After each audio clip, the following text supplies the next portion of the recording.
আমাকে খুলনা জেলা পরিষদের প্রশাসক হিসেবে নিয়োগ দিয়েছে।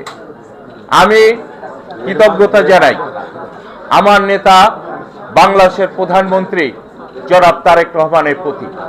আমি খুলনাবাসীর থেকে কৃতজ্ঞতা জানাই মহান আল্লাহ তাআলার দরবারে, এবং আমার যারা দলের নেতাকর্মী দীর্ঘ 17টি বছর রাজপথে লড়াই করে যুদ্ধ করে এই ফ্যাসিস্ট সরকারের পতনকে নিশ্চিত করেছে, সেই নেতৃবৃন্দকে আমি ধন্যবাদ জানাই।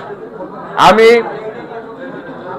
ব্যর্থহীন কণ্ঠে বলতে চাই, এই জেলা পরিষদ সম্পর্কে আপনারা অবগত আছেন। দীর্ঘ 17টি বছর এই জেলা পরিষদ ছিল একটি দুর্নীতির আখড়া, এবং দুর্নীতিতে চ্যাম্পিয়ন হয়েছিল খুলনা জেলা পরিষদ। নিয়ম নীতির কোনো বালাই ছিল না।